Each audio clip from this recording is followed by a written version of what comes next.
UFC fighters and their boxing counterpart. Number one, we have Jon Jones as Canelo Alvarez. This is the only one where the weights are not really close. The reason that I think Jon Jones is Canelo Alvarez is because they both are kind of the best in the world, or like top two in the world. They both have been doing it for a very long time. They have a lot of miles on the clock, but they're still very elite. They, of course, had many, many entertaining fights. They both had a robbery win against Dominic Reyes and Gennady Golovkin in the first fight. And they both, as they've aged and gotten better, they've really only cared about money. They've been dunking on a lot of good fighters. And they've had some lackluster fights and decisions. But they're still at the top of the craft and they're still winning. I'm really proud of this one. Piotr Jan is entirely Vasily Lomachenko. They fight at the same weight. They both are technical maestros. They both have been doing kind of a while. They were very good at a very young age. They have had some questionable losses. You know, like, yes, some were due to injury, some were kind of due to robbery.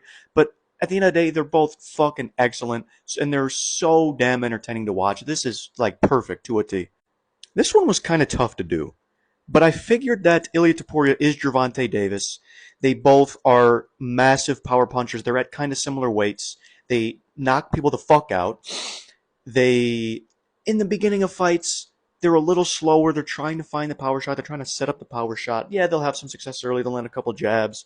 But they're kind of going to wait for some openings and then punish you for that. And that is exactly what Gervonta Davis does. And for the most part, that's what Ilia Topuria does. Islam Makhachev is Terence Crawford. They're both at similar weights, 155 versus 147, even though Terence Crawford is now going to fight Canelo at 168, which is pretty crazy.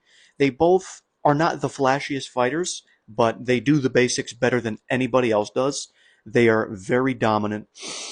They are very technical, very smart, very calculated. They don't take many risks because they're just better in most aspects than all these fighters.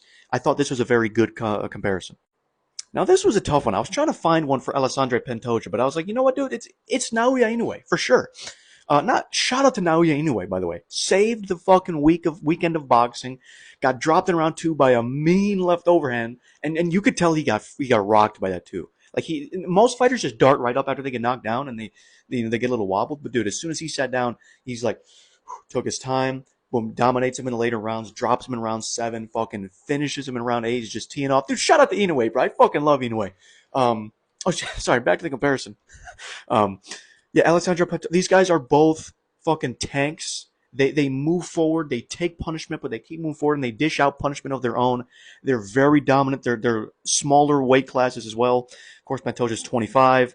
Inoue has been 118. He now just fought at 122. He's fought at 126, I believe, as well. I thought this was a very good comparison. Bilal Muhammad is Devin Haney. They both are basically the best in the world at their respective weights, give or take. Best or second best, third best, whatever. They both are pretty boring. I'm not gonna lie, they're pretty boring. Now, I love Bilal Muhammad, and I actually am entertained watching him fight. But I will tell you, he definitely is boring, and I despise Devin Haney because he is very boring and doesn't make any effort to make the fight interesting. I think that's where they differ a little bit, because Bilal will try to make the fight interesting for sure. He's not just gonna fucking jab at range, low volume, but like, you know what I mean? He'll try to make it interesting, but he still is a little boring. So I figured that's why he is Devin Haney. This comparison, yeah, I kind of agree with it. It's been made by a lot of people for some time. They both are social media guys. They got exuberant personalities. They are very good on the feet. Big power punchers for their division. They're similar weight classes as well. They both fought at 35. Sean O'Malley's still at 35. Garcia moved up to 140. Couldn't make 140 on multiple occasions. He's now at 147. Got fucked up at 147. I think he should go back down to 140. Yeah, like I said, social media guys. They're a little weird in their personality.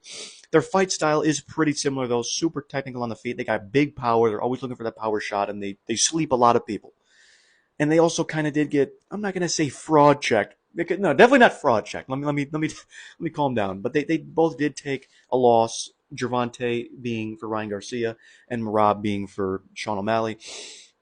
So maybe if Sean O'Malley gets fucking destroyed in the rematch in Newark, then maybe this comparison will make even more sense. But we'll see.